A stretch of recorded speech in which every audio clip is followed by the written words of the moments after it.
With just over 2 months until the general election, there's a renewed focus on the process of voting and how voters can cast their ballots safely during a pandemic. One of those options is something known as ballot harvesting or ballot collection.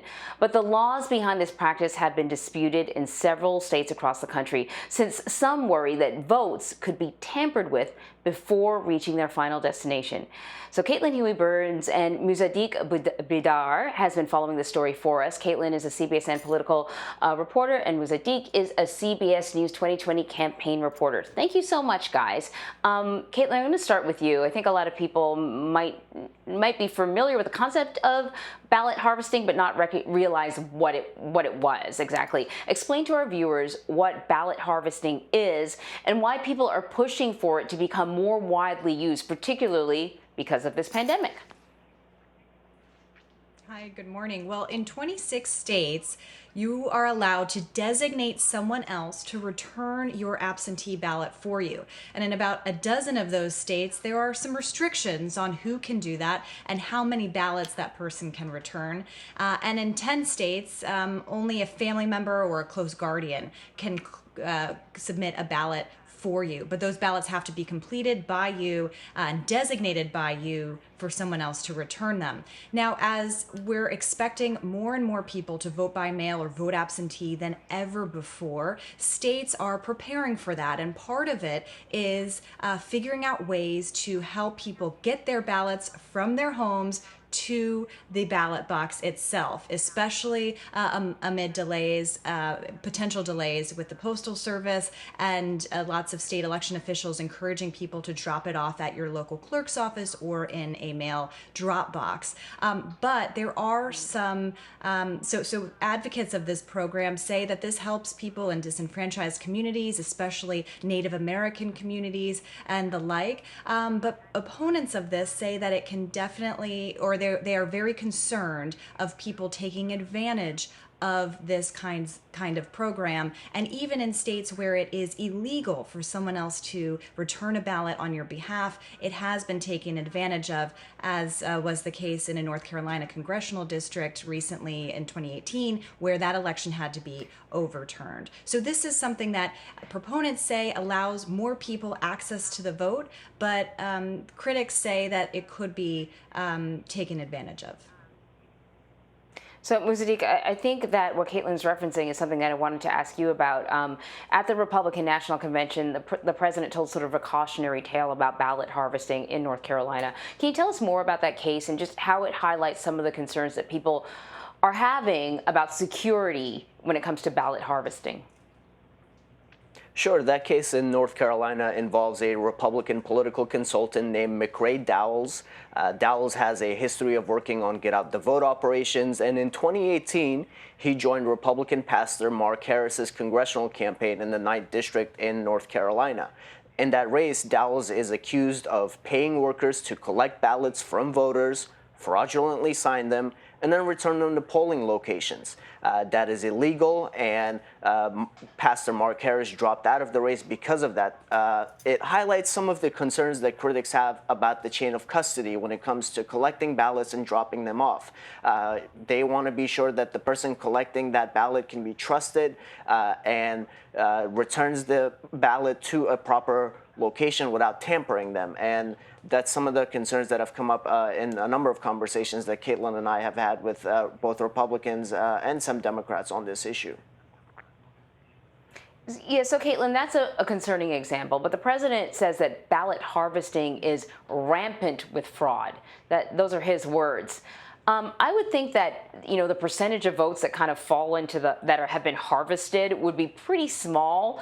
But just looking at that then, just how often or how frequent is it that tampering occurs or votes are discarded by a third party? Yes, those instances of fraud are very rare, and as the case in North Carolina shows, when they do happen, they're apprehended. That Republican operative was charged with multiple crimes, and advocates of ballot collection in some of these states that have been doing it say that the penalties for taking advantage of the system and fraudulently signing for other people is a serious felony. And so this does show that these cases are apprehended when they are found. But it does raise a question of coming into this particular election where you're going to have more people vote by mail than ever before, and all of these states and campaigns and outside organizations trying to figure out how to effectively mobilize the vote and also get voters to be able to return their ballots easily. Critics are very concerned that other people can kind of penetrate this system, especially in places where there aren't restrictions. So earlier we talked about a lot of states do this, but have a lot of strict restrictions on who can actually collect your ballot and how many they can collect.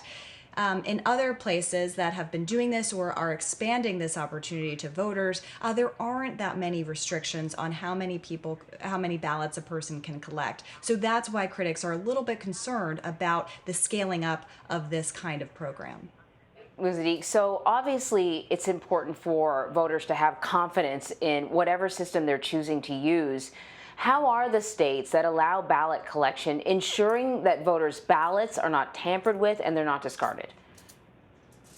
Yeah, there are a number of restrictions in states where the practice is legal. For example, in 26 states, they allowed the voter to designate someone they want to come and pick up that ballot for them. That ensures that they have confidence and trust in that person who's coming to pick up the ballot for them. A dozen other states limit the number of ballots a specific campaign operative like McRae Dowell's can come and pick up from you.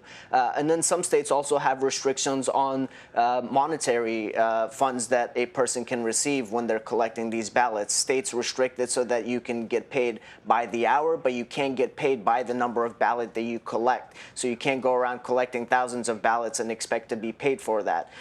And this addresses some of these chain of custody issues that critics have brought up to us, that you're not sure who's picking up that ballot and who's taking it, and can you be sure and trust that they're dropping it off at an election polling place? And so some of the restrictions, like who can come pick it up, can it be specifically a family member, and can you designate that person, are in place to help alleviate some of those concerns. So, Musadiq, we had a really interesting conversation yesterday about elections in this country and how decentralized everything is and how, everything varies from state to state. And I can see that that is certainly applicable when it comes to ballot harvesting. The end result is sort of this weird overlap where states are responsible for some things, counties are responsible for some things, federal government's responsible for other things. Can you give us some examples that you have seen that there are disagreements with the laws surrounding harvesting and the legal battles that have come out of that? Sure, we can take a look at Pennsylvania, for example, where ballot harvesting is illegal. But then you have advocates and third-party groups, for example, the Committee on 70, working with the Commissioner's Office to create sort of a Volkswagen, is what they call it, which is essentially a car driving around or parking places, allowing voters to drop off their ballots, and then these folks will then go drop them off at polling locations. That essentially amounts to ballot harvesting, but it is illegal in Pennsylvania. And so the Trump campaign there is suing to stop that.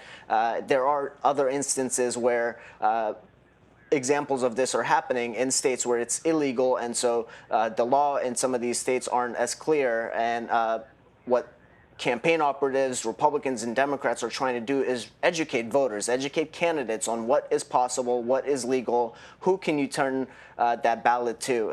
One source that we spoke to described it to us as, would you be comfortable giving a $100 bill to somebody to drop off at the bank for you? If you're not comfortable with that, you might want to think twice about handing your ballot to somebody. And so the law in some states where it is clear makes it a little easier, but in other places it becomes a little more confusing. Yeah, that's a great example. Would you be comfortable handing off a $100 bill? Ballot harvesting, it's not a partisan practice. Both parties do it. After the 2018 midterm elections, Republicans lost control of the House of Representatives, and some of the party leaders blamed their own party's lack of readiness and the Democrats' ability to take advantage of some of these collection efforts and practices. So, Caitlin, with more voters expected to vote absentee than ever before, how are both of the parties ramping up their efforts ahead of this year's election to ensure that the ballots actually make it to their final destination? Well, California is a good example of this, where it is legal, and the Republican Party figured after the midterms that they were pretty far behind on their own ballot collection efforts. And so now they're kind of making the argument of we can't just disarm ahead of this November election. So they are training staffers on the ground in conjunction with the Republican Party, the Republican National Committee, trying to educate voters on what ballot collection is, what you should do, who you should hand your ballot to, and kind of make the point that this is a legal program in a state like California. So they're really trying to ramp up their efforts to get out the vote, especially in these really tight congressional districts. But as Musadiq said, it's really important for people to kind of consider who they hand their ballot to. If it is a stranger, even advocates of this program say don't hand your ballot to someone that you don't know. Really treat it as a prized possession, because this is a fundamental right in this country. And so, don't hand your ballot to a stranger, and kind of educate yourself on how you want to hand in your ballot. But there are a lot of advocates saying that, look, this is a way for people who are, disabled, people in low-income communities, or people that might have trouble getting their ballot to its final destination. This could be a program that could help them. But like anything else, you could have people who try to take advantage of this system. So just be on high alert and don't hand your ballot to someone that you don't know. Indeed. Caitlin Huey-Burns, Musadiq Bidar, thank you so much.